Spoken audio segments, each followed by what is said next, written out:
नमस्कार दोस्तों, स्वागत है आपका और आपके साथ मैं हूं आशिमा त्यागी। दुनिया के सामने एक सवाल तेजी से खड़ा हो रहा है दोस्तों। क्या वो इजराइल जिसे दशकों तक अजय किला बताया गया, अब पहली बार सचमुच चुनौती के दौर में है?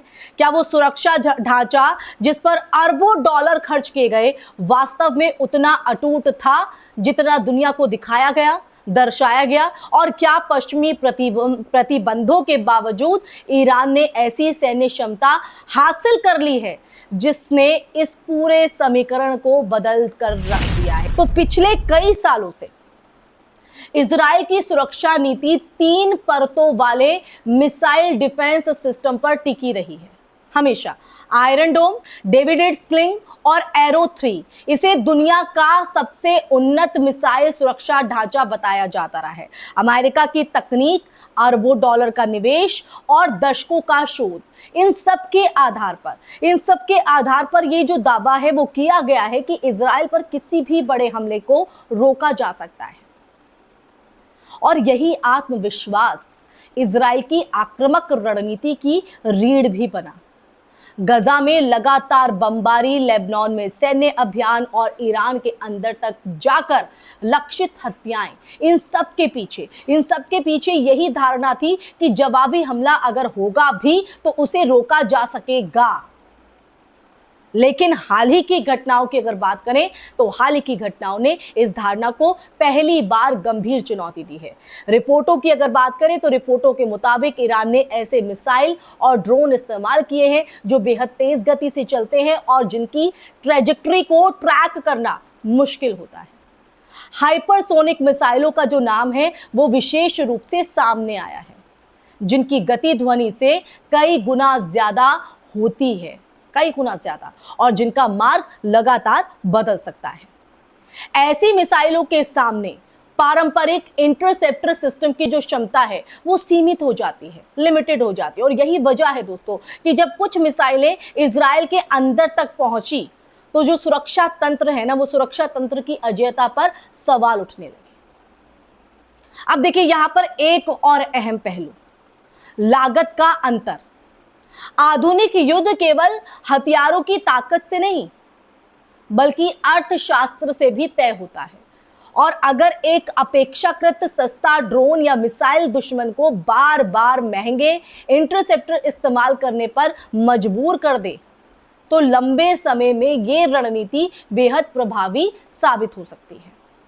और यही कारण है कि विशेषज्ञ अब इस युद्ध को इकोनॉमिक वॉरफेयर यानी कि आर्थिक थकावट की रणनीति से भी जोड़कर देख रहे हैं।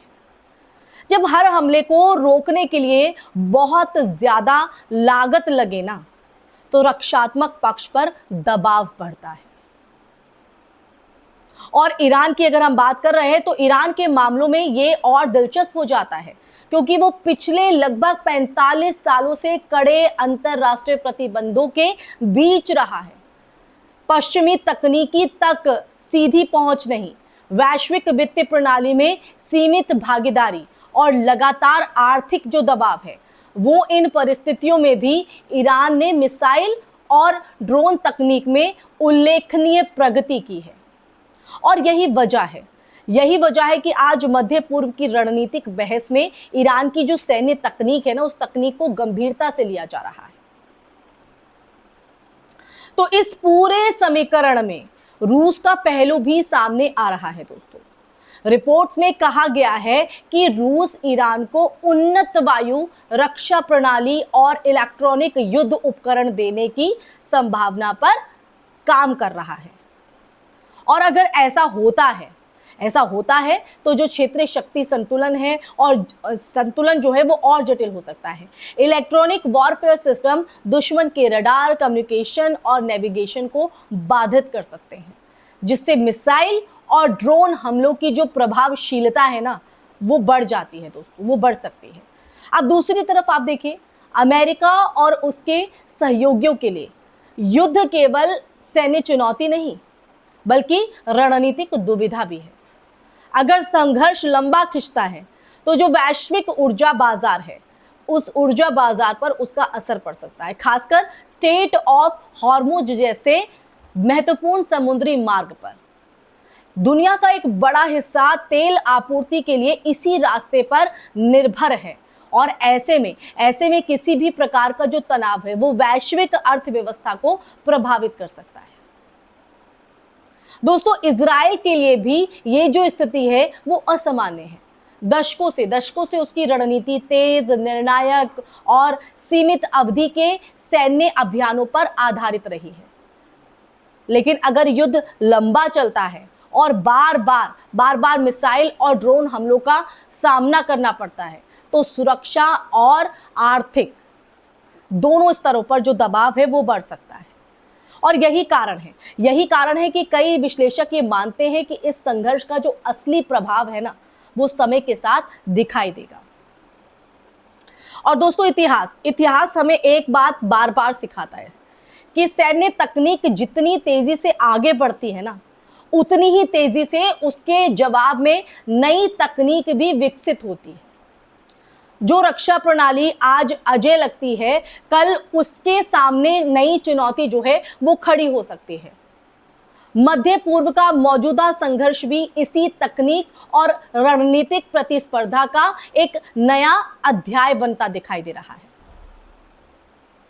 तो आखिरकार ये जो लड़ाई है वो केवल मिसाइलों और ड्रोन की नहीं है, ये उस धारणा की भी है, कहीं ना कहीं उस धारणा की भी परीक्षा है कि क्या किसी क्षेत्रीय शक्ति को पूरी तरह डराकर या दबाकर रखा जा सकता है। जब किसी देश पर लगातार दबाव डाला जाता है तो वो अक्सर अपनी रक्षा क्षमता को और आक्रामक रूप से विकसित करता है। तो मध्य पूर्व में आज जो हो रहा है ना दोस्तों, इसी जटिल भू राजनीतिक प्रक्रिया का परिणाम है और आने वाले जो हफ्ते हैं वो ये तय करेंगे कि ये जो संघर्ष है वो किस दिशा में जाएगा।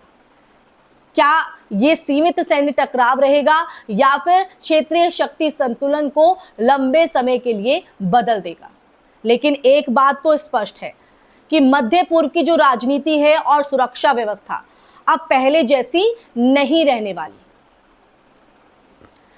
तो दोस्तों, इसी के साथ इस चर्चा में यही विराम लगाऊंगी। ये चर्चा आपको कैसी लगी कमेंट सेक्शन में कमेंट करके जरूर दीजिएगा अपनी राय। फिर हाजिर होंगी ऐसा ही सच का संवाद लेकर। तब तक के लिए अपना ख्याल रखिए। जय हिंद, जय भारत, नमस्कार।